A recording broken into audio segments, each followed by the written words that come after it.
إن الحمد لله نحمده ونستعينه ونستغفره ونعوذ بالله من شرور أنفسنا وسيئات أعمالنا. من يهده الله فلا مضل له ومن يضلل فلا هادي له، وأشهد أن لا إله إلا الله وحده لا شريك له، وأشهد أن محمدا عبده ورسوله.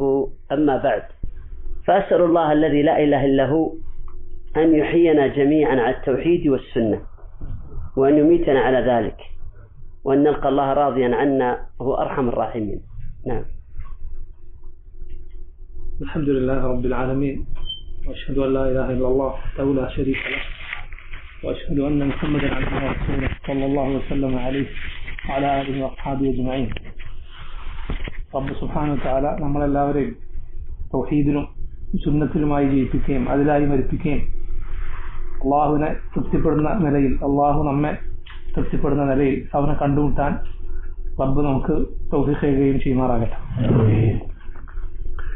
إن أعظم نعمة بعد الإسلام أن يكون المسلم على المنهج الذي عليه نبينا محمد صلى الله عليه وسلم وصحابته الكرام. والله إنها نعمة لا تعدلها نعمة. نعم. അള്ളാഹുവിന്റെ അനുഗ്രഹങ്ങളിൽ ഏറ്റവും വലിയ അനുഗ്രഹം ഒരാൾ നബി സല്ലല്ലാഹു അലൈഹി വസല്ലം ഏതൊരു മൻഹജിലായിരുന്നോ, റസൂലുള്ളാഹി സ്വല്ലല്ലാഹു അലൈഹി വസല്ലമയുടെ വഴി ഏതൊരു വഴിയായിരുന്നോ അതിലൊരാൾ ജീവിക്കുക എന്നതാണ്. അതിനോളം വലിയൊരു അള്ളാഹുവിന്റെ അനുഗ്രഹം നിഅമത്ത് വേറെയില്ല. ولا يمكن أن نعرف الذي يحبه الله من الذي لا يحبه، والحق من الباطل، والهدى من الضلالة إلا بالوحي. സത്യവും അസത്യവും വേർതിരിച്ചറിയാൻ അള്ളാഹു ഇഷ്ടപ്പെടുന്ന കാര്യമേത്, അള്ളാഹു ഇഷ്ടപ്പെടാത്ത കാര്യമേത്, ശരിയായ വഴിയേത്, തെറ്റായ വഴിയേത് എന്ന് വേർതിരിച്ചറിയാൻ വഹിയല്ലാതെ നമുക്ക് വേറൊരു വഴി ഇല്ല. والوحي هو العلم. قال الله سبحانه: ولئن اتبعت أهواءهم من بعد ما جاءك من العلم إنك إذن لمن الظالمين. വഹി എന്നാൽ അത് ഇൽമാണ്. ഇൽമാണ് വഹി. അല്ലാഹു സുബ്ഹാനഹു വ തആല പരിശുദ്ധ ഖുർആനിൽ പറഞ്ഞു: ولئن اتبعت أهواءهم من بعد ما جاءك من العلم إنك إذن لمن الظالمين. ഇൽമു വന്നു കിട്ടിയതിനു ശേഷം, അറിവ് വന്നു കിട്ടിയതിനു ശേഷം അവരുടെ അഹ്വാഇനെ, അവരുടെ ദേഹേച്ഛകളെ നീ പിൻപറ്റിയാൽ നീ അക്രമികളുടെ കൂട്ടത്തിലായി പോകും. ഈ ആയത്തിൽ വഹി എന്ന് പറഞ്ഞാൽ അത് ഇൽമാണ്. വഹി എന്നതിന് തെളിവുണ്ട്. കാരണം അള്ളാഹു ഇൽം എന്നാണ് മറ്റുള്ളവരുടെ ഹവയെ പിൻപറ്റുന്നതിന് വിപരീതമായി അള്ളാഹു പ്രയോഗിച്ചത് ഇൽമ് എന്നാണ്, അറിവ് എന്നാണ്. والوحي نور يكشف الطريق، وإذا كشف الطريق عرفت هل الطريق صواب أو خطأ. قال تعالى: ولكن جعلناه نورا نهدي به من نشاء من عبادنا. اللهم اهدنا يا رب العالمين. വഹി എന്നത് വെളിച്ചമാണ്. നമുക്ക് ശരിയായ വഴി, അള്ളാഹുലേക്കുള്ള വഴി മനസ്സിലാക്കാനുള്ള വെളിച്ചമാണ് വഹി. അള്ളാഹു അതുകൊണ്ടാണ് പറഞ്ഞത്: വലാകിൻ ജഅൽനാഹു നൂറൻ നഹ്ദി ബിഹി മൻ നശാഉ മിൻ ഇബാദിന. നാം ഇതിനെ ഒരു നൂറാക്കിയിരിക്കുന്നു, വെളിച്ചമാക്കിയിരിക്കുന്നു. ആ വെളിച്ചം മുഖേന നമ്മുടെ അടിമകളെ, നാം ഉദ്ദേശിക്കുന്ന നമ്മുടെ അടിമകളെ നേരായ പാതയിലേക്ക് നാം നയിക്കുന്നു. إذا علمت هذه المقدمة علم أهمية العلم. ഈ ആമുഖം, ഈ മുഖവുര മനസ്സിലായാൽ നമുക്ക് അറിവിന്റെ പ്രാധാന്യം എന്താണെന്ന് ഇതിലൂടെ മനസ്സിലാക്കാം. لذا تكاثرت الأدلة في بيان فضل العلم. ഇതുകൊണ്ടാണ് അറിവിന്റെ, ഇൽമിന്റെ ശ്രേഷ്ഠതകൾ പറയുന്ന ഒരുപാട് തെളിവുകൾ ഇതുകൊണ്ടാണ് വന്നിട്ടുള്ളത്. قال تعالى: يرفع الله الذين آمنوا منكم والذين أوتوا العلم درجات. إذا دخل أهل الجنة رفعوا أبصارهم في السماء، فإذا أقوام كالنجوم في المراتب العالية والمقامات الرفيعة، يا لله من هؤلاء إنهم أهل العلم. اللهم اجعلنا منهم يا رب العالمين. അള്ളാഹു പറഞ്ഞു യർഫഇല്ലാഹു അല്ലദീന ആമനു മിൻകും വല്ലദീന ഊതുൽ ഇൽമ ദറജാത്ത്. അള്ളാഹു നിങ്ങളിൽ നിന്ന് ഈമാൻ നൽകപ്പെട്ടവരെയും വിശ്വാസമുള്ളവരെയും അറിവ് നൽകപ്പെട്ടവരെയും പല പദവികൾ ഉയർത്തുന്നതാണ്. സ്വർഗവാസികൾ സ്വർഗത്തിൽ പ്രവേശിച്ചാൽ വളരെ വളരെ മുകളിൽ നക്ഷത്രങ്ങളെ പോലെ സ്വർഗത്തിൽ പദവികൾ ലഭിച്ച ചില ആളുകളെ അവർ കാണും. ആരാണവർ? അവർ ഇൽമിന്റെ അറിവിന്റെ ആളുകളാണ്, പണ്ഡിതന്മാരാണ്. അള്ളാഹു നമ്മെ അക്കൂട്ടരിൽ ഇൽമുള്ള ആളുകളിൽ ഉൾപ്പെടുത്തുമാറാകട്ടെ. وقال تعالى قل لا يستوي الذين يعلمون والذين لا يعلمون. قال ابن رجب غاير بين الذين يعلمون والذين لا يعلمون كما غاير بين أصحاب النار وأصحاب الجنة. قال سبحانه لا يستوي أصحاب النار وأصحاب الجنة أصحاب الجنة هم الفائزون. اللهم اجعلنا منهم. الله പറഞ്ഞു قل لا يستوي الذين قل هل يستوي الذين يعلمون والذين لا يعلمون. പറയൂ, അറിവുള്ളവരും അറിവില്ലാത്തവരും ഒരുപോലെയാകുമോ? അള്ളാഹു പറഞ്ഞതാണ്. ഇബ്നു റജബ് അൽ-ഹംബലി റഹിമഹുല്ലാഹ് അദ്ദേഹം പറഞ്ഞു, അള്ളാഹു സ്വർഗക്കാരെയും നരകക്കാരെയും അവരൊരുപോലെയല്ല എന്ന് പറഞ്ഞതുപോലെ അറിവുള്ളവരെയും അറിവില്ലാത്തവരെയും അവരൊരുപോലെയല്ല എന്ന് പറഞ്ഞിരിക്കുന്നു. കാരണം ഖുർആനിൽ അള്ളാഹു പറഞ്ഞു ലാ യസ്തവി അസ്ഹാബുൻ നാരി വഅസ്ഹാബുൽ ജന്ന അസ്ഹാബുൽ ജന്നതി ഹുമുൽ ഫായിസൂൻ. സ്വർഗക്കാരും നരകക്കാരും ഒരുപോലെ ആവുകയില്ല. അസ്ഹാബുൽ ജന്നതി ഹുമുൽ ഫായിസൂൻ, സ്വർഗക്കാരാണ് വിജയികൾ.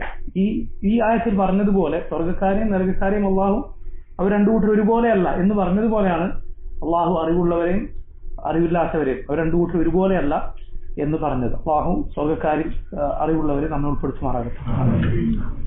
وثبت في البخاري ومسلم عن معاوية بن أبي سفيان أن النبي صلى الله عليه وسلم قال من يرد الله به خيرا يفقهه في الدين. قال ابن تيمية وابن حجر مفهوم المخالفة من لم يفقه الله في الدين فلم يرد به خيرا. نسأل الله الكريم فضل يا رب يا رب. ما بخاري مسلم درس حديث معاوية بن أبي سفيان رضي الله عنه درس حديث رسول الله صلى الله عليه وسلم قال من يرد الله به خيرا يفقهه في الدين. ആർക്കെങ്കിലും അള്ളാഹു ഖൈർ ഉദ്ദേശിച്ചാൽ, നന്മ ഉദ്ദേശിച്ചാൽ അള്ളാഹു അവന് ദീനിൽ ഫിഖ് നൽകും, ദീനിൽ വിജ്ഞാനം നൽകും. ഷെയ്ഖ് ഉസ്താദ് ഇബ്നു തൈമിയ്യയും അതുപോലെ ഇബ്നു ഹജർ അസ്ഖലാനിയും റഹിമഹുമുല്ലാഹ് അവർ പറഞ്ഞു ഈ ഹദീസ് മനസ്സിലാക്കാവുന്ന അതിന്റെ മറുവശമാണെന്ത്? ഒരാൾക്ക് അള്ളാഹു ഖൈർ ഉദ്ദേശിച്ചിട്ടില്ല എങ്കിൽ അള്ളാഹു അയാൾക്ക് ഇൽമ് അറിവ് നൽകുകയില്ല. അള്ളാഹു അവന്റെ ഫضل നമുക്ക് നൽകുമാറാകട്ടെ. وثبت في صحيح مسلم عن أبي هريرة رضي الله عنه أن النبي صلى الله عليه وسلم قال من سلك طريقا يلتمس فيه علما سهل الله له به طريقا إلى الجنة. نسأل الله الجنة. مسلم عند صحيح വന്നിട്ടുള്ള അബൂ ഹുറൈറ റളിയല്ലാഹു അൻഹു ഉദ്ധരിച്ച ഹദീസിൽ കാണാം റസൂലുള്ളാഹി സ്വല്ലല്ലാഹു അലൈഹി വസല്ലം പറഞ്ഞു من سلك طريقا يلتمس فيه علما سهل الله له به طريقا إلى الجنة. ആരെങ്കിലും അറിവ് അന്വേഷിച്ചുകൊണ്ട് മതവിജ്ഞാനത്തിന്റെ ഒരു വഴിയിൽ പ്രവേശിച്ചാൽ അള്ളാഹു അത് മുഖേന അവന് സ്വർഗത്തിലേക്കുള്ള വഴി എളുപ്പമാക്കി നൽകുന്നതാണ്. അള്ളാഹു അവന്റെ ഫضل നമുക്ക് നൽകുമാറാകട്ടെ. وهذا الفضل للعلم في كل زمان ومكان حتى من طلب العلم في وقت السلف مع ظهور العلم، فكيف في أزمان الغربة كهذه الأزمان مع كثرة الجهل من الشرك والبدع وكثرة علماء الضلالة وكثرة الشبهات والتباس الأمور الأجر أعظم وأعظم. ഈ അറിവിന്റെ ശ്രേഷ്ഠത, അതിന്റെ പ്രതിഫലം അത് ഏത് കാലത്തും ഉള്ളതാണ്. സലഫുകളുടെ, നമ്മുടെ നല്ലവരായ മുൻഗാമികളുടെ കാലത്ത്, ആ കാലത്തിന്റെ പ്രത്യേകത അത് അറിവ് നിറഞ്ഞു നിന്ന കാലമാണ്. അന്ന് ഇൽമ് ധാരാളമായ ആളുകൾക്കിടയിലുണ്ട്. അന്ന് ആ ശ്രേഷ്ഠതകൾ അതിനുണ്ട്. അപ്പൊ ഈ കാലത്ത് അത് എത്രമാത്രം വലുതായിരിക്കും, എത്രമാത്രം അജ്ഞത വർദ്ധിച്ച, അതുപോലെ ശുഭഹത്തുകൾ, ദീനിലുള്ള ആശയക്കുഴപ്പങ്ങൾ, ഇങ്ങനെയുള്ള കാര്യങ്ങൾ കൂടിക്കലർന്നിട്ടുള്ള ശിർക്കും അതുപോലുള്ള കാര്യങ്ങളും പ്രചരിച്ചിട്ടുള്ള ഈ കാലത്ത് സത്യം അത് അപരിചിതമായി തീർന്നിട്ടുള്ള ഗുർബത്തിന്റെ ഈ കാലത്ത് അതിനുള്ള പ്രതിഫലം എത്ര വലുതായിരിക്കും, അതിന്റെ ശ്രേഷ്ഠത എത്ര വലുതായിരിക്കും. وثبت عند الدارمي عن عبد الله بن عباس رضي الله عنهما أنه قال معلم الناس الخير يستغفر له كل شيء حتى الحيتان في البحر. الله أكبر، يا لله، كم من سمكة في الماء تستغفر لمعلم الناس الخير، كم من طير في السماء يستغفر لمعلم الناس الخير، كم من حي على وجه الأرض يستغفر لمعلم الناس الخير، فهو أجر عظيم لمن تدبره. نسأل الله الكريم من فضله.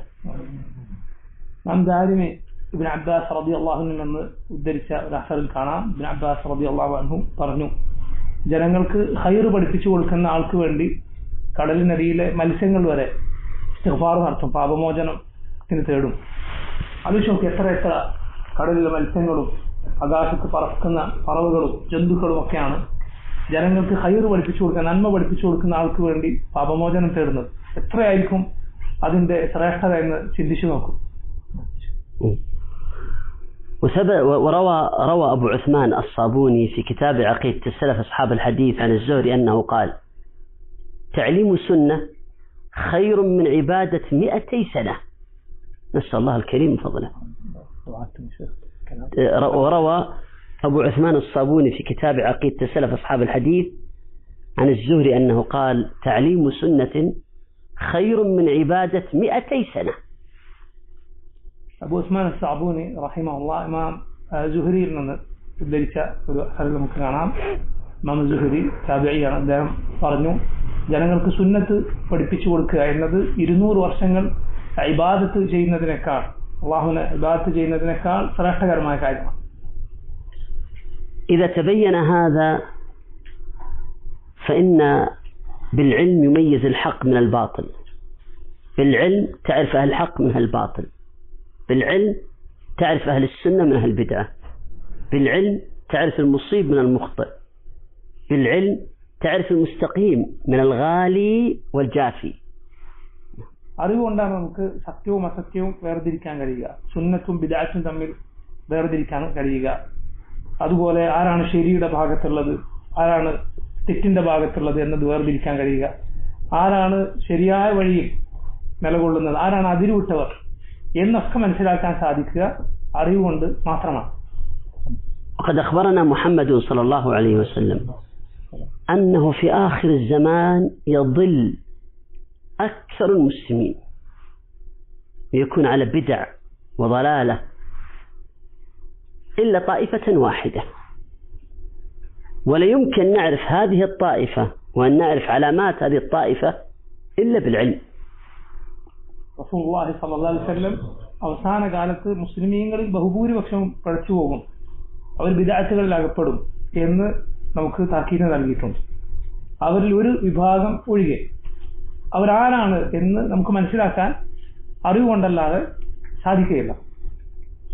روى البخاري ومسلم عن معاوية بن أبي سفيان والمغيرة بن شعبة، ورواه الإمام مسلم عن جابر بن عبد الله وجابر بن سمرة وثوبان وسعد بن أبي وقاص وآخرين أن النبي صلى الله عليه وسلم قال: لا تزال طائفة من أمتي على الحق ظاهرين لا يضرهم من خالفهم ولا من خذلهم حتى يأتي أمر الله وهم على ذلك، والمخالفون من أعدائهم والمخذلون من أصحابهم. إمام بخاري مسلم معاوية അതുപോലെ മുഗീറത്ത് ബിൻ ശുഅബ റളിയല്ലാഹു അൻഹുമ അവരിൽ നിന്നും, അതുപോലെ ഇമാം മുസ്ലിം റഹിമഹുല്ലാഹ് ജാബിർ ബിൻ അബ്ദുല്ലാഹ്, ജാബിർ ബിൻ സമുറ, സഅദ് ബിൻ അബി വഖാസ് തുടങ്ങിയ സഹാബിമാരിൽ നിന്ന് ഉദ്ധരിച്ച ഹദീസ് നമുക്ക് കാണാം. لا تزال طائفة من أمتي على الحق ظاهرين لا يضرهم من خالفهم ولا من خذلهم حتى يأتي أمر الله وهم على ذلك. നബി സല്ലല്ലാഹു അലൈഹി വസല്ലം പറഞ്ഞു, എൻ്റെ ഉമ്മത്തിൽ ഒരു വിഭാഗം അന്ത്യനാൾ വരെ, അള്ളാഹുവിന്റെ അമർ വരുന്നത് വരെ സത്യത്തിൽ അടിയുറച്ച് തന്നെ നിലകൊള്ളും. അവരെ എതിരിട്ടവർക്കോ അവരെ കൈവിട്ടവർക്കോ അവർക്ക് യാതൊരു ഉപദ്രവം ചെയ്യാൻ സാധിക്കുകയില്ല. ഇവിടെ അവരെ എതിരിട്ടവർ അലമൻ ഖാലഫഹും ലാ യദുറുഹും മൻ ഖാലഫഹും എന്ന് പറഞ്ഞത് അവരുടെ എതിരാളികളെ കുറിച്ചാണ്. മൻ ഖദലഹും എന്ന് പറഞ്ഞത് അവരുടെ കൂടെ ഉണ്ടായിരുന്ന എന്നാൽ അതിനുശേഷം അവരെ കൈവിട്ട ആളുകളെ കുറിച്ചാണ്. രണ്ടു കൂട്ടർക്കും ഹക്കിന്റെ ആളുകളെ, ഈ സത്യത്തിൽ അടിയുറച്ചു നിൽക്കുന്ന ആളുകളെ ഒന്നും ചെയ്യാൻ, അവരെ ഉപദ്രവിക്കാൻ സാധ്യമല്ല. وقد ذكر شيخ الإسلام ابن تيمية في كتابه اقتضاء الصراط المستقيم أن هذا الحديث متواتر عن رسول الله صلى الله عليه وسلم. شيخ الإسلام ابن تيمية رحمه الله ذات اقتضاء الصراط المستقيم أن كتابിൽ ഈ പറഞ്ഞ ഹദീസ് നബി സല്ലല്ലാഹു അലൈഹി വസല്ലമയിൽ നിന്ന് മുതവാത്തിറായി വന്ന ഹദീസാണെന്ന് പറഞ്ഞത് കാണാം. അതായത് ഒരുപാട് പരമ്പരകളിലൂടെ, ധാരാളക്കണക്കിന് സനദുകളിലൂടെ നബി സല്ലല്ലാഹു അലൈഹി വസല്ലമയിൽ നിന്ന് സ്ഥിരപ്പെട്ടു വന്ന ഹദീസാണ് ഇപ്പോൾ കേട്ട ഈ ഹദീസ്. وقد ثبت عند أحمد وأبي داود عن معاوية بن سفيان رضي الله عنهما أن النبي صلى الله عليه وسلم قال: سيفترق المسلمون على 73 فرقة كلها في النار، أي مستحقة للنار، إلا فرقة واحدة وهي الجماعة، اللهم اجعلنا منهم. إمام أبو داود أحمد തുടങ്ങിയ മുആവിയ റളിയല്ലാഹു അൻഹു നിന്ന് ഉദ്ധരിച്ച ഹദീസിൽ നബി സല്ലല്ലാഹു അലൈഹി വസല്ലം പറഞ്ഞത് കാണാം: ستفترق أمتي على 73 فرقة كلها في النار إلا فرقة واحدة وهم الجماعة وهي الجماعة. നബി സല്ലല്ലാഹു അലൈഹി വസല്ലം പറഞ്ഞു, എൻ്റെ ഉമ്മത്ത് 73 കക്ഷികളായി പിരിയും. മുസ്ലിമീങ്ങൾ 73 കക്ഷികളായി ഭിന്നിക്കും. ഒരു കൂട്ടരൊഴികെ ബാക്കി എല്ലാവരും നരകത്തിലാണ്. അവർ അൽ ജമാഅ എന്നാണ് റസൂലുള്ളാഹി സ്വല്ലല്ലാഹു അലൈഹി വസല്ലം വിശേഷിപ്പിച്ചത്. അല്ലാഹു നമ്മെ അക്കൂട്ടരിൽ ഉൾപ്പെടുത്തുമാറാകട്ടെ. وقد جاء الحديث من حديث أبي هريرة عند الترمذي وجاء من حديث غيره. نعم. ഈ ഹദീസ് ഇമാം തിർമിദി അബൂ ഹുറൈറ റളിയല്ലാഹു അൻഹു ഉദ്ധരിച്ചത് കാണാം. മറ്റു പലരിൽ നിന്നും ഈ ഹദീസ് ഉദ്ധരിക്കപ്പെട്ടിട്ടുണ്ട്. وقد توارد العلماء على تصحيح هذه الأحاديث. ഈ ഹദീസ് സഹീഹാണ് എന്ന കാര്യം പണ്ഡിതന്മാർ എല്ലാവരും കാലങ്ങളായി അത് സഹീഹാണെന്ന് പണ്ഡിതന്മാർ സ്ഥിരപ്പെടുത്തിയിട്ടുള്ള ഒരു ഹദീസാണ്. وقد صح الحديث الإمام الترمذي والبيهقي واللالكائي والشيخ الإسلام ابن تيمية والزركشي والشاطبي وأعداد كثيرون حتى بلغوا فيما وقفت عليه ما يقرب من 50 عالما، بل وكلام الزركشي بل وظاهر كلام ابن تيمية والزركشي الشافعي أن العلماء مجمعون على تصحيحه. إمام ترمذي، إمام بيهقي، إمام اللالكائي، شيخ الإسلام ابن تيمية, അതുപോലെ زركشي, ഷാത്തിബി, ഇവരെല്ലാം ഈ ഹദീസ് സഹീഹാണെന്ന് പറഞ്ഞിട്ടുണ്ട്. 50ഓളം പണ്ഡിതന്മാർ ഇത് സഹീഹാണെന്ന് പറഞ്ഞത് കാണാം. എന്ന് മാത്രമല്ല സർക്കശി, അതുപോലെ ഷെയ്ഖുൽ ഇസ്ലാം ഇബ്നു തൈമിയ തുടങ്ങിയവർ പറഞ്ഞതിൽ നമുക്ക് മനസ്സിലാക്കാൻ സാധിക്കുന്നത് ഈ ഹദീസ് സഹീഹാണെന്നതിൽ ഇജ്മാ ഉണ്ട് എന്നാണ്. പണ്ഡിതന്മാർ അത് ഏകോപിച്ചിരിക്കുന്നു ഈ ഹദീസ് സഹീഹാണ് എന്ന കാര്യത്തിൽ. وكان المسلمون قبل يسمون بالمسلمين لأن الجميع على منهج واحد مستقيم. പണ്ട് മുസ്ലിമീങ്ങൾ എന്ന് മാത്രമാണ് അറിയപ്പെട്ടിരുന്നത്. മറ്റൊരു പേര് അവരെ കുറിച്ച് പറയാനുണ്ടായിരുന്നില്ല. കാരണം ആ കാലത്ത് ഭിന്നിപ്പുകളില്ല, എല്ലാവരും ഒരേ വഴിയിലായിരുന്നു. എല്ലാവരെയും അന്ന് മുസ്ലിമീങ്ങൾ എന്ന് മാത്രം പറയേണ്ട ആവശ്യമേ ഉണ്ടായിരുന്നു. وفيهم قال تعالى: هو سماكم مسلمين من قبل وفي هذا. അവരെ കുറിച്ചാണ് അള്ളാഹു പറഞ്ഞത്. അള്ളാഹു ഖുർആനിൽ പറഞ്ഞത് هو سماكم المسلمين من قبل وفي هذا. അള്ളാഹു നിങ്ങളെ മുസ്ലിമീങ്ങൾ എന്ന് പേര് വിളിച്ചിരിക്കുന്നു, ഇതിനു മുമ്പും ഇതിനും. ثم وقعت البدع في أواخر عهد الصحابة، أدرك الصحابة الخوارج، ووقعت البدع في أواخر عهد الصحابة وعهد التابعين، فاحتاط السلف ولم يقبلوا الرواية من أي أحد، وقال: سموا لنا رجالكم، فمن كان من أهل السنة قبلوا روايته، ومن كان من أهل البدع ردوا روايته، كما بسط أو كما ذكر الآثار في ذلك الإمام مسلم في مقدمة صحيحه. പിന്നീട് സഹാബത്തിന്റെ അവസാന കാലഘട്ടത്തിൽ ബിദ്അത്തുകൾ ഈ ഉമ്മത്തിൽ പ്രത്യക്ഷപ്പെട്ടു. താബിഈങ്ങളുടെ കാലത്ത് ബിദ്അത്തുകൾ പ്രത്യക്ഷപ്പെട്ടു. ആ സമയത്ത് പിന്നീട് സലഫുകൾ അവർ കൂടുതൽ കാര്യങ്ങളിൽ ജാഗ്രത പുലർത്താൻ തുടങ്ങി. അവരെല്ലാവരുടെ എല്ലാ വാക്കും പിന്നീട് സ്വീകരിക്കുമായിരുന്നില്ല. സലഫുകൾ ആളുകൾ വല്ലതും വന്ന് പറഞ്ഞാൽ അവരോട് പറയും: സമ്മൂലനാരിജാലക്കും, നിങ്ങൾ ആരിൽ നിന്നാണ് ഇത് ഉദ്ധരിക്കുന്നത് എന്ന് പറയും, ഞങ്ങൾ കേൾക്കട്ടെ. അവർ സുന്നത്തിന്റെ ആളുകളാണോ എങ്കിൽ ഞങ്ങൾ സ്വീകരിക്കും. ബിദ്അത്തിന്റെ ആളുകളാണോ എങ്കിൽ നമ്മൾ സ്വീകരിക്കുകയില്ല, തള്ളിക്കളയും. കാര്യം മുസ്ലിം അദ്ദേഹത്തിന്റെ സഹീഹിന്റെ മുഖദ്ദിമയിൽ അതിന്റെ ആമുഖത്തിൽ ഉദ്ധരിച്ചിട്ടുണ്ട്. وروى ابن أبي حاتم في تفسير عن ابن عباس في تفسير قوله تعالى يوم تبيض وجوه وتسود وجوه قال تبيض وجوه أهل السنة وتسود وجوه أهل البدعة. إمام ابن أبي حاتم അദ്ദേഹത്തിന്റെ തഫ്സീറിൽ ഖുർആനിലെ ഈ ആയത്തിന്റെ തഫ്സീർ ഉദ്ദേശിച്ചത് കാണാം. യൗമ തബിയദ്ദു വജൂഹ് വതസ്വദ്ദു വജൂഹ് എന്ന ആയത്തിന്റെ തഫ്സീർ. അതായത് ചില മുഖങ്ങൾ വെളുക്കുകയും ചില മുഖങ്ങൾ കറുക്കുകയും ചെയ്യുന്ന ദിവസം എന്ന് അല്ലാഹു അന്ത്യനാളിനെ വിശേഷിപ്പിച്ച ആയത്ത് അതിന്റെ തഫ്സീറിൽ ഇബ്നു അബി ഹാത്തിം ഇബ്നു അബ്ബാസ് റളിയല്ലാഹു അൻഹു പറഞ്ഞതായി ഉദ്ദേശിച്ചത് കാണാം. തബിയദ്ദു വജൂഹു അഹ്ലി സുന്നഹ് വതസ്വദ്ദു വജൂഹു അഹ്ലി ബിദ്അ. അഹ്ലുസുന്നത്തിന്റെ മുഖമാണ് അന്ന് വെളുക്കുക. അന്ന് മുഖം വെളുക്കുന്നവർ അഹ്ലുസുന്നത്താണ്, അന്ന് മുഖം കറുക്കുന്നവർ അഹ്ലുൽ ബിദ്അത്താണ്. فلم يكتفي السلف باسم الإسلام والمسلمين لأنه دخل فيهم من هو على الإسلام غير الصافي، فاحتاج السلف أن يتسموا باسم ليتمايز أهل الإسلام الصافي عن غيره، فتسموا بالسلف بأهل السنة، وتسموا بأهل السنة والجماعة، وتسموا بالسلفيين، وتسموا بأهل الحديث، وتسموا بأهل الأثر، وهكذا. ഇങ്ങനെയുള്ളൊരു കാലം വന്നപ്പോൾ പിന്നീട് സലഫുകൾ നമ്മുടെ മുൻഗാമികൾ മുസ്ലിമീങ്ങൾ എന്ന പേരുകൊണ്ട് മാത്രം മതിയാക്കിയില്ല. കാരണം ഭിന്നിപ്പുകൾ വന്നു. അതുകൊണ്ട് അവർ പേര് പറയാൻ തുടങ്ങി.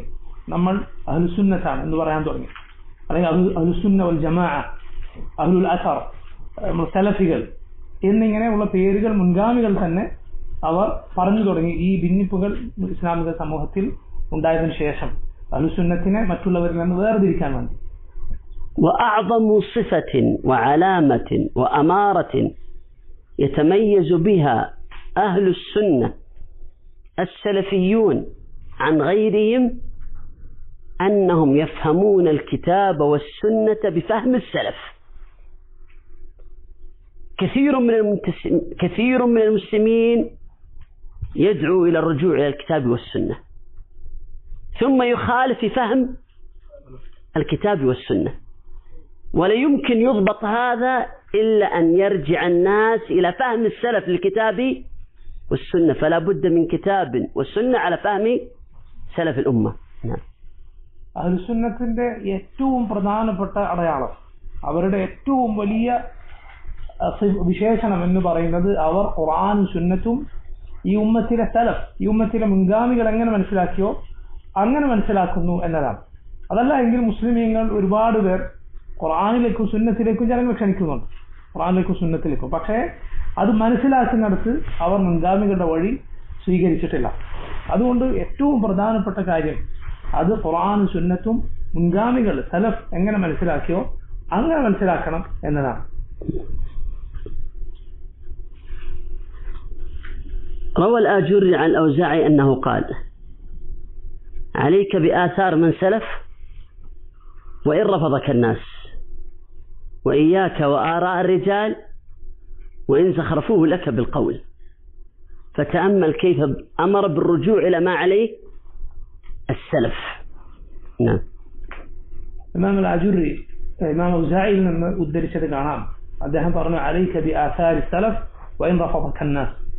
നീ സലഫുകളുടെ മുൻഗാമികളുടെ അസറുകൾ അവരുടെ വഴി എന്താണോ അവർ ബാക്കി വെച്ചു പോയത് എന്താണോ അത് സ്വീകരിക്കുക. ജനങ്ങൾ നിന്നെ തള്ളിക്കളഞ്ഞാലും നീ ആളുകളുടെ അഭിപ്രായങ്ങളും അവരുടെ വീക്ഷണങ്ങളും സ്വീകരിക്കാതിരിക്കുക.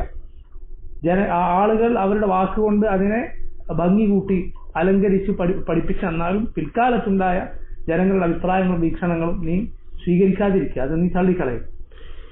وقال الإمام أحمد في أصول السنة أي أصول اعتقاد السلف: أصول السنة عندنا ما عليه الصحابة. لم يقل الكتاب والسنة لأن الكثير يحتج بالكتاب والسنة، وإنما قال ما عليه الصحابة. إمام أحمد ذات الأصول السنة طريقهم داي أصول السنة عندنا ما عليه الصحابة. سنة ده أصل النال أهل السنة ده وليد أرستان النال നമ്മൾ മനസ്സിലാക്കുന്നത് അത് സഹാബത്തിന്റെ വഴി ഏതോ അത് എന്നതാണ്. നോക്ക്, ഇമാം അഹ്മദ് ഇവിടെ ഖുർആനും സുന്നത്തും എന്ന് പറഞ്ഞില്ല, മറിച്ച് എന്താണ് പറഞ്ഞത്?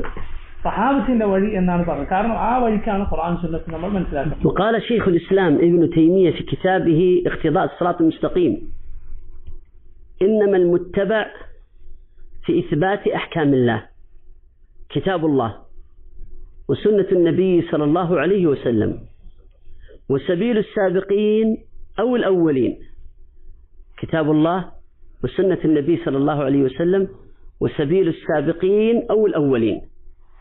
لا يجوز إثبات نص شرعي دون هذه الأصول الثلاثة، لا نصا ولا استنباطا بحال.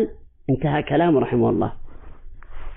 شيخ الإسلام ابن تيمية رحمه الله അദ്ദേഹം പറയുകയുണ്ടായി, ദീനിലെ വിധിവിലക്കുകൾ സ്ഥിരപ്പെടുക, അത് സ്വീകരിക്കപ്പെടുക കിതാബിന്റെയും സുന്നത്തിന്റെയും അതുപോലെ മുൻഗാമികൾ അവരുടെ വാക്കിന്റെയും അടിസ്ഥാനത്തിലാണ്. അതല്ലാതെ ഇത് ഇല്ലാതെ, ഈ മൂന്ന് കാര്യങ്ങളില്ലാതെ ദീനിൽ ഒരു കാര്യവും ഒരു നിലക്കും സ്ഥിരപ്പെടുകയില്ല. അത് നേർക്ക് നേരെ സ്വീകരിക്കുന്ന വിധിയാകട്ടെ, അതല്ലെങ്കിൽ ഒരു തെളിവിൽ നിന്ന് അതിൽ വന്നു ചേരാവുന്ന, അത് വഴി ഇസ്തിംബാത്ത് ചെയ്തെടുക്കാവുന്ന വിധിവിലക്കുകളുണ്ട്. നേർക്ക് നേരെ അല്ല എങ്കിലും ഈ ഒരു കാര്യത്തിലൂടെ മറ്റൊരു കാര്യത്തിലേക്ക് തെളിവ് വരാറുണ്ട്. ഇങ്ങനെ ആകട്ടെ, ഏത് കാര്യമാകട്ടെ കിതാബിന്റെയും സുന്നത്തിന്റെയും അതുപോലെ മുൻഗാമികളുടെ വഴി ഏതോ അതിന്റെയും അടിസ്ഥാനത്തിലല്ലാതെ ദീനിൽ ഒരു വിധിയും ഒരു ഹുക്മും സ്ഥിരപ്പെടുകയില്ല, സ്വീകരിക്കപ്പെടുകയില്ല. وقال ابن تيمية كما في مجموع الفتاوى: لا عيب على من انتسب إلى مذهب السلف واعتزى إليه. لا عيب على من انتسب إلى مذهب السلف واعتزى إليه، فإنه يجب قبول منه ذلك بالاتفاق، ومنهج السلف لا يكون إلا حقا. ഷെയ്ഖുൽ ഇസ്ലാം റഹിമഹുല്ലാഹ് അദ്ദേഹത്തിന്റെ മജ്മൂ ഫതാവയിൽ പറയുകയുണ്ടായി, സലഫുകളിലേക്ക് ഒരാൾ തന്നെ ചേർത്തി പറയുന്നതിൽ യാതൊരു ഐബുമില്ല, ഒരു കുറവും അതിലില്ല. മറിച്ച് അത് സ്വീകരിക്കുക എന്നതാണ് വേണ്ടത്. അതിലേക്ക് ചേർത്തി പറയുക ഒരിക്കലും ഒരു കുറച്ചിലോ അല്ലെങ്കിൽ ഒരു മോശം കാര്യമോ അല്ല. ഒരുവൻ തന്നെ മുൻഗാമികളിലേക്ക് ചേർത്തി പറഞ്ഞ, ഞാൻ മുൻഗാമികളുടെ വഴിയിലാണ് എന്ന് പറയുക, അത് ഒരിക്കലും ഒരു മോശമായ കാര്യമോ ഒരു عيب ونيونة ألا مرش هذا بندر. وليس معنى هذا أنه يجب أن تقول أنا فلان ابن فلان السلفي، وإنما إذا كان له مناسبة تقول أنا سلفي، وتحمد الله على هذه النعمة وتفرح بها، كما يفرح الديوبندي بأنه ديوبندي، والماتريدي بأنه ماتريدي، يصرخ الماتريدي بأنه ماتريدي، ويصرخ الديوبندي بأنه ديوبندي، والسلفي يقول بصوت منخفض أنا سلفي. لما؟ العزة لله ولرسول المؤمنين. فلا بد يكون عند السلفي والذي يوفق لمنهج السلفي يكون عنده عزة وقوة. قل إن العزة لله ولرسوله وللمؤمنين. نعم. ഒരാൾ എപ്പോഴും തന്നെ പരിചയപ്പെടുത്തുമ്പോൾ ഞാൻ ഇന്നാളുടെ മകൻ സലഫിയാണ് എന്ന് പറയണം എന്നല്ല, മറിച്ച് അങ്ങനെ പറയേണ്ട ആവശ്യം വന്നാൽ പറയുക ഞാൻ സലഫിയാണ്, അത് പറയുക. ഏതുപോലെ ഞാൻ ദ്വീപന്തിയാണ് എന്ന് അയാൾ ഉച്ചത്തിൽ വിളിച്ചു പറയുന്നു, അഭിമാനത്തോടെ പറയും. മാസുരീദി, ഞാൻ മാസുരീദിയാണ് എന്ന് ഉച്ചത്തിൽ വിളിച്ചു പറയും. എന്നാൽ സലഫിയാണെന്ന് പറയേണ്ടി വന്നാൽ പതുക്കെ മെല്ലെ പറയാൻ ഞാൻ സലഫിയാണ്. എന്തിനാണ് നമ്മൾ ഈ രൂപത്തിൽ ചെയ്യുന്നത്? ഇസ്സത്ത് അല്ലാഹുവിനും അവന്റെ റസൂലിനുമാണ്. വലില്ലാഹിൽ ഇസ്സത്തു വൽ റസൂലുഹു. അല്ലാഹു ഖുർആൻ പറഞ്ഞതുപോലെ ഇസ്സത്ത്, പ്രതാപം എന്ന് പറയുന്നത് അല്ലാഹുവിനും അവന്റെ റസൂലിനുമാണ്. അതുകൊണ്ട് ആ ഇസ്സത്തോടെ നമ്മൾ പറയേണ്ടടുത്ത് സലഫിയാണ് ഞാൻ എന്ന് പറയുക. وبعد هذا ونبه على تنبيهات. التنبيه الأول: السلفية نعمة، وثبات النعم بالشكر. قال سبحانه: لئن شكرتم لازيدنكم. فاشكروا الله على هذه النعمة، واحمدوا الله على هذه النعمة، وتذكر حالك قبل أن تكون سلفيا، كم كنت في ضلالة وغواية، واليوم أصبحت في نور وهدى واستقامة. وانظر إلى غيرك واحمد الله على ما أنت فيه، ليس تكبرا وإنما من باب حمد الله على هذه النعمة. സലഫിയത്ത് അത് നിഅമത്താണ്, അള്ളാഹുവിന്റെ അനുഗ്രഹമാണ്. അള്ളാഹുവിന്റെ അനുഗ്രഹം നിലനിൽക്കാനുള്ള വഴി അള്ളാഹുവിന് ശുക്ർ ചെയ്യുക, നന്ദി കാണിക്കുക എന്നതാണ്. അള്ളാഹു പറഞ്ഞു, ലഇൻ ശകർതും ലഅസീദന്നകും, നിങ്ങൾ നന്ദി കാണിച്ചാൽ ഞാൻ നിങ്ങൾക്ക് വർദ്ധിപ്പിച്ചു തരാം, അനുഗ്രഹം വർദ്ധിപ്പിച്ചു തരാം. അതുകൊണ്ട് ഈ നിഅമത്തിന്, അള്ളാഹുവിന്റെ അനുഗ്രഹത്തിന് നമ്മൾ നന്ദി കാണിക്കും. നമ്മൾ നമ്മുടെ പഴയ കാലം, ഈ സലഫി മാർഗം സ്വീകരിക്കുന്നതിന് മുമ്പുള്ള കാലം ആലോചിച്ച് നോക്കുക. നീ ആ കാലത്ത് വലിയ ബലാലത്തിൽ, വലിയ വഴികേടിലായിരുന്നു. എന്നിട്ട് അള്ളാഹു നിനക്ക് ഹിദായത്ത് നൽകി. അതുപോലെ ഈ മാർഗം സ്വീകരിക്കാൻ ഭാഗ്യം ലഭിച്ചിട്ടില്ലാത്ത ആളുകളെ കുറിച്ച് ആലോചിച്ച് നോക്കുക. നമുക്ക് മനസ്സിലാവും ഇത് എത്ര വലിയ നിഅമത്താണ്, അനുഗ്രഹമാണ് എന്നത്. അതുകൊണ്ട് ഈ അനുഗ്രഹത്തിന് അള്ളാഹുവിന് നന്ദി കാണിക്കുക. ഇത് അഹങ്കരിക്കാനല്ല, ഇതിന്റെ പേരിൽ അഹങ്കരിക്കുകയല്ല, മറിച്ച് ഇതിന് അള്ളാഹുവിനോട് നന്ദി കാണിക്കുക. ولا تظنن الهداية ميسورة لكل أحد، لا والله أصعب ما يكون إذا حرمك الله إياها. نسأل الله هداية والاستقامة. ولتعرف ذلك انظر إلى حال أبوي النبي صلى الله عليه وسلم، إنهما ماتا كافرين وهما أبوا محمد صلى الله عليه وسلم، وأنا وإياك مسلمون، نسأل الله الثبات يا رب العالمين. أخرج الإمام مسلم عن أبي هريرة أن النبي صلى الله عليه وسلم استأذن ربه أن يزور قبر أمه وأن يستغفر لها، فآذن له أن يزورها ولم يأذن له أن يستغفر لها لأنها ماتت كافرة، فبكى صلى الله عليه وسلم. وأخرج الإمام مسلم عن أنس أن رجلا سأل النبي صلى الله عليه وسلم في حديث وفيه قوله إن أبي وأباك في النار، نسأل الله الهداية والاستقامة. نعم. ഈ അനുഗ്രഹം ഒരു നിസാരമായ കാര്യമാണ് എന്ന് നീ വിചാരിച്ചു പോകരുത്. മറിച്ച് അള്ളാഹു ഇതെങ്ങാനും തടഞ്ഞാൽ ഇതാണ് ഏറ്റവും പ്രയാസമുള്ള കാര്യം, ഈ വഴിയിലേക്ക് നിനക്ക് ഹിദായത്ത് ലഭിക്കുക എന്നത്. അത് മനസ്സിലാകണമെങ്കിൽ ഒരു കാര്യം ആലോചിച്ച് നോക്കിയാൽ മതി. റസൂലുള്ളാഹി സ്വല്ലല്ലാഹു അലൈഹി വസല്ലമയുടെ മാതാപിതാക്കളെ കുറിച്ച്. അള്ളാഹുവിന്റെ റസൂൽ സ്വല്ലല്ലാഹു അലൈഹി വസല്ലമയുടെ ഉമ്മയും ഉപ്പയും കാഫിറുകളായിട്ടായിരുന്നു മരിച്ചുപോയത്. നമ്മളാകട്ടെ മുസ്ലിമീങ്ങളാണ്. അള്ളാഹു ഈ വഴിയിൽ നമ്മെ ഉറപ്പിച്ചു നിർത്തുമാറാകട്ടെ. മുസ്ലിം തന്റെ സഹീഹിൽ അബൂ ഹുറൈറ റളിയല്ലാഹു അൻഹുവിൽ നിന്ന് ഉദ്ധരിക്കുന്ന ഹദീസിൽ കാണാം, റസൂലുള്ളാഹി സ്വല്ലല്ലാഹു അലൈഹി വസല്ലം അവിടുത്തെ ഉമ്മയുടെ ഖബർ സന്ദർശിക്കാൻ അള്ളാഹുവിനോട് അനുവാദം ചോദിച്ചു. അള്ളാഹു ഖബർ സിയാറത്തിന് അനുവാദം നൽകി. പക്ഷേ ഉമ്മാക്ക് വേണ്ടി ഇസ്തിഗ്ഫാർ നടത്താൻ, പാപമോചനം തേടാൻ അള്ളാഹുവിനോട് റസൂലുള്ളാഹി സ്വല്ലല്ലാഹു അലൈഹി വസല്ലം അനുവാദം ചോദിച്ചപ്പോൾ അള്ളാഹു അനുവാദം കൊടുത്തില്ല. സല്ലല്ലാഹു അലൈഹി വസല്ലം കരയുകയുണ്ടായി. അതുപോലെ ഇമാം മുസ്ലിമിന്റെ സഹീഹിൽ തന്നെ അനസ് ഇബ്നു മാലിക് റളിയല്ലാഹു അൻഹു ഉദ്ധരിച്ച ഹദീസിൽ കാണാം, ഹദീസിന്റെ ഇടയിൽ റസൂലുള്ളാഹി സ്വല്ലല്ലാഹു അലൈഹി വസല്ലം ഒരാളോട് പറഞ്ഞത് കാണാം, ഇന്ന അബീ വ അബാക ഫിന്നാർ, എന്റെ ഉപ്പയും നിന്റെ ഉപ്പയും നരകത്തിലാണ് എന്ന് നബി സല്ലല്ലാഹു അലൈഹി വസല്ലം പറഞ്ഞത് കാണാം. കാരണം നബിയുടെ ഉമ്മയും ഉപ്പയും കാഫിറുകളായിട്ടാണ് മരിച്ചുപോയത് എന്നതുകൊണ്ട്. وكثير من العلماء المجددين المصلحين كانوا على بدع وضلالة وهداهم الله للسنة. أتدري أن شيخ الإسلام ابن تيمية كان يشد الرحل للقبور؟ ذكر هذا عن نفسه كما في مجموع الفتاوى. أتدري أن شيخ الإسلام ابن تيمية كان يؤول الصفات كالأشاعرة؟ فهداه الله للسنة. وهذا يدلك على أن الأمر ليس سهلا، وكيف خفي على مثل شيخ الإسلام ابن تيمية رحمه الله تعالى. بل كان بعض أصحاب ابن تيمية يجتمعون ويتذاكرون ما كانوا عليه من ضلالات الأشاعرة والمتكلمين، وكيف أن الله هداهم فيبكون لعظيم هذه النعمة. نعم. ഇത് നിസ്സാരമായ ഒരു കാര്യമല്ല.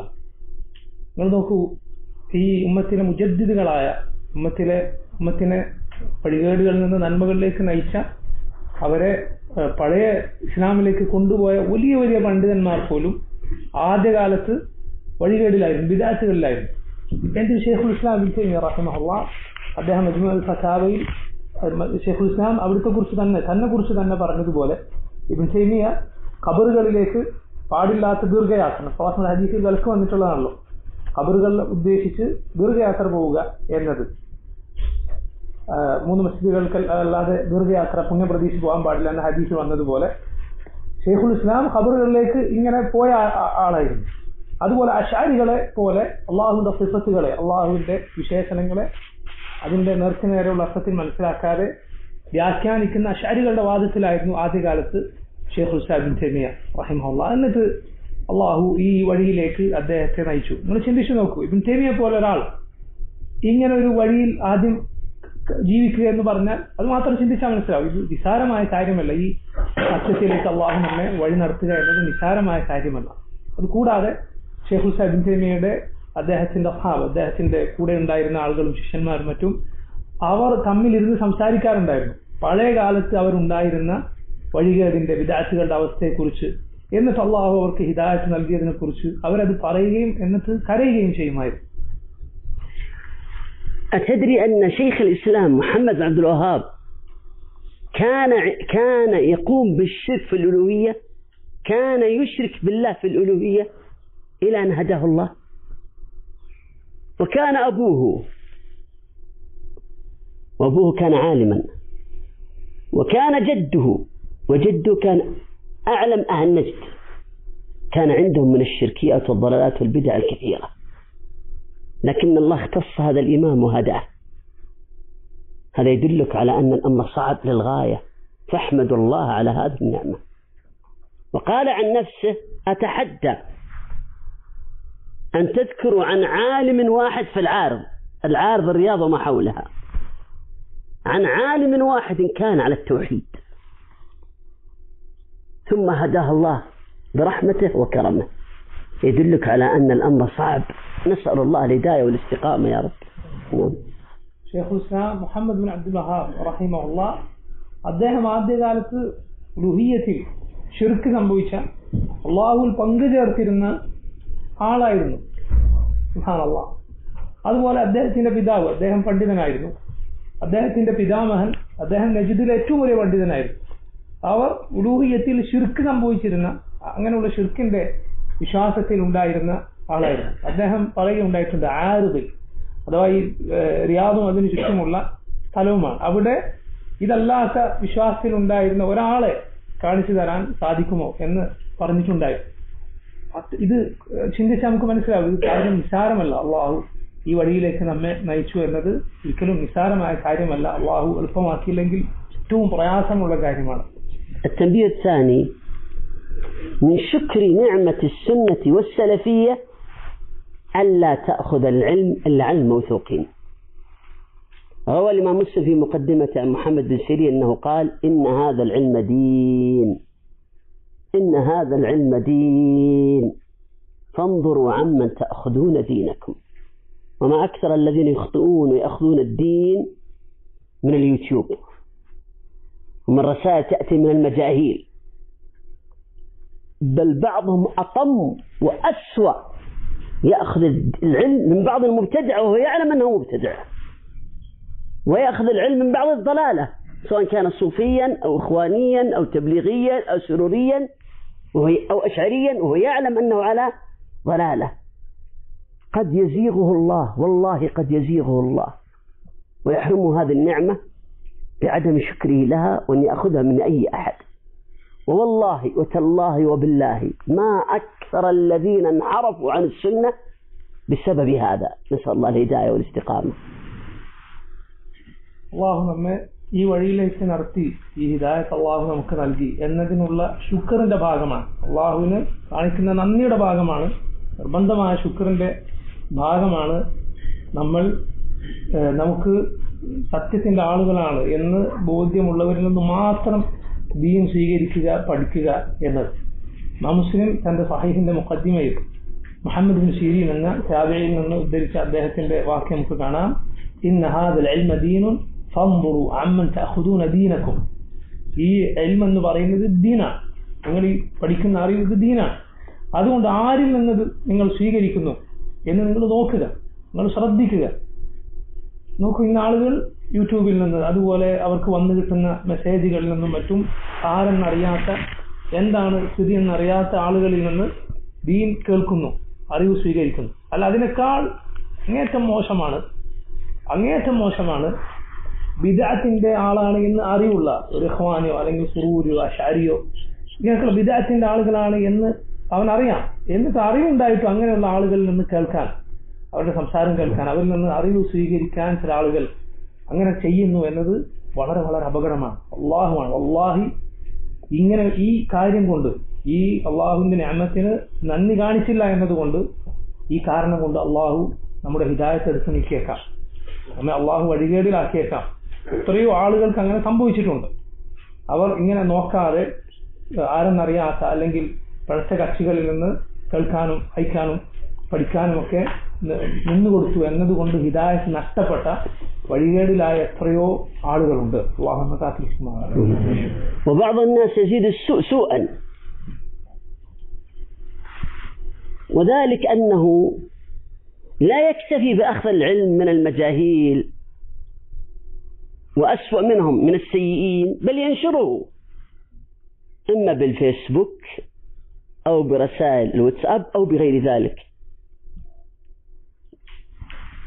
وفي هذا إضرار كبير، فكم زاغ من إخواننا السلفيين من السنة والسلفية بسبب أنه استمع إلى بعض الحركيين لأنه يتكلم عن الإلحاد ومحاربة الملحدين، استمع إلى مقطع ومقطعين ودرس إلى درسين ثم أحبه ومال قلبه إليه وتعلق به فترك السنة، نسأل الله العافية والهداية. نعم. ചില ആളുകൾ ഈ പറഞ്ഞതിനേക്കാൾ വലിയ മോശമായ തെറ്റായ കാര്യമാണ് ചെയ്യുന്നത്. അതായത് ഇങ്ങനെയുള്ള ആരെന്നറിയാത്ത ആളുകളിൽ നിന്ന് അവൻ ദീൻ സ്വീകരിക്കുക, പഠിക്കുക അല്ലെങ്കിൽ കേൾക്കുക എന്നത് മാത്രമല്ല, അത് കൂടാതെ അവനത് മറ്റുള്ളവർക്ക് അയച്ചു കൊടുക്കുകയും ചെയ്യുന്നു. അത് ഷെയർ ചെയ്യുന്നു, ഒന്നുകിൽ ഫേസ്ബുക്കിലോ അല്ലെങ്കിൽ വാട്സപ്പിലോ ഒക്കെ ഷെയർ ചെയ്യുന്നു. ഇത് നോക്കിയത് ആളുകളോട് ചെയ്യുന്ന വലിയ ഉപദ്രവമാണ്, ആളുകളോട് ചെയ്യുന്ന വലിയ ദ്രോഹമാണിത്. കാരണം എത്രയോ ആളുകൾ സലഫികളായിരുന്ന, സുന്നത്തിലും ഹക്കിലും ഒക്കെ ആയിരുന്ന ആളുകൾ അത് ഉപേക്ഷിക്കാൻ കാരണമായിട്ടുണ്ട് ഇതുപോലുള്ള പ്രവർത്തികൾ. അവരെന്ത് ചെയ്യുന്നുണ്ടാവും, ചിലപ്പോൾ ചില ആളുകളുടെ ഹറക്കികളായ അഥവാ ഇങ്ങനെയുള്ള വിപ്ലവങ്ങളെയും മറ്റും പ്രോത്സാഹിപ്പിക്കുന്ന ആ രൂപത്തിൽ പിഴവ് സംഭവിച്ച ആളുകളുടെ സംസാരം കേൾക്കാൻ നിൽക്കും. എന്താണ് അവന്റെ ന്യായം? ചിലപ്പോൾ അയാൾ നിരീശ്വരവാദികൾക്ക്, യുക്തിവാദികൾക്കൊക്കെ മറുപടി പറയുന്ന ആളായിരിക്കും. ഈ പറയുന്ന പഴച്ച സലഫിയത്തിലല്ലാത്ത ആൾ യുക്തിവാദികൾക്ക് മറുപടി പറയുന്ന ആളാണ്. അപ്പോൾ ഇത് നല്ല ഒരു ക്ലാസ് ആണല്ലോ എന്ന് വിചാരിച്ച് അവൻ്റേത് ഒരു സംസാരം കേൾക്കാൻ നിൽക്കും, രണ്ടെണ്ണം കേൾക്കും. അങ്ങനെ പിന്നെ ഇവന്റെ സലഫിയത്ത് നഷ്ടപ്പെടും, ഈ കേട്ടവന്റെ ഹിദായത്ത് അതിലൂടെ നഷ്ടപ്പെട്ടു പോകും. നോക്കൂ, കാരണം എന്താണ്? ഇങ്ങനെയുള്ള ആളുകളുടേത് കേൾക്കാനും വായിക്കാനും കാണാനും അവൻ നിന്നു എന്നതുകൊണ്ടാണ്. وكان أبو بكر الباقلاني وهو رجل أشعري يرد على النصارى ويرد على المعتزلة، فبدعه أئمة السنة في زمانه، ومنهم أبو حامد الإسرائيلي إمام السلف الكبير، وضلله وكان يحذر الناس منه، حتى كان يدخل الحمام مكان الاغتسال متقنعا خشية العامة من كثرة ما كان يحذر منه. ذكر هذا ابن تيمية عنه في كتاب درس تعارض العقل والنقل. نعم. يدخل الحمام باقلاني مكان لا باقلاني يدخل، يريد يدخل الحمام حمام تعرف الحمام ما هو مكان الاغتسال يعني. لا أنا أسأل يعني يدخل من باقلاني الباقلاني فكان يتقنع خشية الناس لأن أبا حامد كان يحذر منه. أبو بكر الباقلاني എന്ന വളരെ അറിയപ്പെട്ട പണ്ഡിതനാണ്. അദ്ദേഹം അശ്അരിയാണ്. അദ്ദേഹം നസ്രാനികൾക്കും മുഅ്തസിലത്തിനും ഒക്കെ മറുപടി പറഞ്ഞിരുന്ന ആളായിരുന്നു.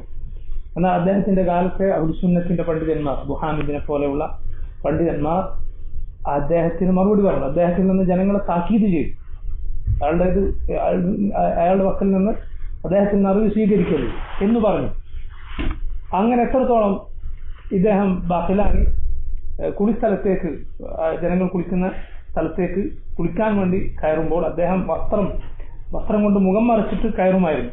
കാരണം അത്രയും ഇദ്ദേഹത്തിൽ നിന്ന് അഹ്ലുസുന്നത്തിന്റെ ഇമാമിയങ്ങൾ ജനങ്ങളെ താക്കീത് ചെയ്തിരുന്നു എന്നതുകൊണ്ട്. അപ്പൊ നമുക്ക് ആളുകൾ, നമ്മുടെ മുൻഗാമികളായ പണ്ഡിതന്മാർ എത്രത്തോളം ഇങ്ങനെയൊക്കെ മറ്റുള്ള പ്രത്യക്ഷകൾക്ക് മറുപടി പറയുന്ന ആളായിട്ട് കൂടി സാധാരണ ജനങ്ങളെ ഇത്തരക്കാരിൽ നിന്ന് താക്കീത് ചെയ്തു എന്ന് നമ്മൾ ആലോചിക്കുക, ശ്രദ്ധിക്കുക. وكان أبو محمد عبد الله بن سعيد بن كلاب وهو شيخ الكلابية وشيخ أبي الحسن الأشعري، كان له ردود قوية على المعتزلة، وكذلك لأبي الحسن الأشعري ردود قوية على المعتزلة، والمعتزلة لهم مكانتهم ذاك الوقت والسلطان معهم. ومع ذلك ما اغتر بهم أئمة السنة، بل بدع الإمام أحمد محمد عبد الله بن سعيد بن كلاب، مع أنه أقرب إليه من المعتزلة، لكن بدع حتى لا يغتر الناس به. نعم. നോക്കൂ നിങ്ങൾ അബ്ദുല്ലാഹി ബിൻ സഈദ് ബിൻ കുല്ലാബുകളുടെ നേതാവ് ഒരു പ്രത്യകക്ഷിയാണ്. അതുപോലെ അശാരികളുടെ അവരാരിലേക്കാണ് ചേർത്തപ്പെടുന്നത്? അബുൽ ഹസൻ അൽ അശാരി എന്ന പണ്ഡിതനിലേക്കാണ്. ഈ രണ്ടുപേരും മുഅ്തസിലത്തിന് അതിനേക്കാൾ പഠിച്ച കക്ഷിയാണ് മുഅ്തസില. ആ കാലത്ത് അവർക്ക് വലിയ ശക്തി ഉണ്ടായിരുന്നു, വലിയ പ്രചാരം ഉണ്ടായിരുന്നു. അവർക്കെതിരെ അവരെക്കാളും പഠിച്ച ഈ കക്ഷികൾക്ക് മറുപടി പറഞ്ഞവരാണ് ഇബ്നു കുല്ലാബും അതുപോലെ അബുൽ ഹസൻ അൽ അശാരിയും. പക്ഷെ എന്നിട്ടും അവർ വഴിപഴിച്ച ആളുകളാണ് എന്നതുകൊണ്ട്, ഈ ഇബ്നു കുല്ലാബും അതുപോലെ അബുൽ ഹസൻ അശാരിയും വഴിപഴിച്ച ആളുകളാണ് എന്നതുകൊണ്ട് ഇമാം അഹ്മദ് റഹിമഹുല്ലാ അവരെ പോലെയുള്ളവരിൽ നിന്ന് ജനങ്ങളെ താക്കീത് നൽകി. എന്തുകൊണ്ടാണ്? നോക്കൂ നിങ്ങൾ നോക്കിയാൽ മുഅ്തസിലത്തിനേക്കാൾ ഇമാം അഹ്മദിനോട് അടുത്തവർ ഈ ആളുകളാണ്. പക്ഷെ അതിന്റെ പേരിൽ അവർ വഞ്ചിതരായില്ല. അതുകൊണ്ട് അവരുടെ ബിദ്അത്തിനെ അവർ നിസാരമായി കണ്ടില്ല, മറിച്ച് ജനങ്ങളോട് ഇവരെ കുറിച്ച് താക്കീത് നൽകുകയാണ് ചെയ്തത്. وقال الإمام أحمد فيما ذكر ابن مفلح وغيره: لا تجالسوا أهل الكلام وإن ذبوا عن السنة. الله أكبر. وإن نصروا السنة الله أكبر. وإن ردوا على المخالفين، وإن ردوا على الإخوان، وإن ردوا على السروريين، وإن ردوا على الأشاعرة، وإن ردوا على الملاحدة. لا تجالسوا أهل الكلام وإن ذبوا عن السنة. نسأل الله الهداية والاستقامة. അഹ്മദ് റഹിമഹുല്ലാ അദ്ദേഹം പറയുകയുണ്ടായി: ലാ തുജാലിസു അഹ്ലൽ കലാം വഇൻ ദബ്ബു അൻ സുന്ന. നിങ്ങൾ അഹ്ലുൽ കലാമിന്റെ ആളുകളുടെ കൂടെ ഇരിക്കരുത്. അവർ സുന്നത്തിനെ പ്രതിരോധിച്ചാലും ശരി, അഥവാ സുന്നത്തിന് വേണ്ടി സംസാരിക്കുകയും സുന്നത്തിനെ പ്രതിരോധിച്ച് എതിരാളികൾക്ക് മറുപടി പറഞ്ഞാലും ശരി, ഈ കൂട്ടരുടെ കൂടെ നിങ്ങൾ ഇരിക്കരുത്. ഇത് നമ്മൾ ഇവിടെ മനസ്സിലാക്കുക. ഏതെങ്കിലും ഒരു ബിദ്അത്ത് കക്ഷിയെ, ഇഖ്വാനുകളോ അല്ലെങ്കിൽ മറ്റുള്ള കക്ഷികളോ, അവർക്ക് ഏതെങ്കിലും കൂട്ടർ മറുപടി പറഞ്ഞു എന്നതുകൊണ്ട് ബിദ്അത്ത് ഉണ്ടോ എങ്കിൽ നമ്മൾ അവരെ ബിദ്അത്തുകാരായി തന്നെ കാണണം. അവരുടെ കൂടെ ഇരിക്കാനോ അതായത് അവരിൽ നിന്ന് അറിവ് സ്വീകരിക്കാനോ മറ്റോ പാടില്ല. അവരെ മാറ്റി നിർത്തണം.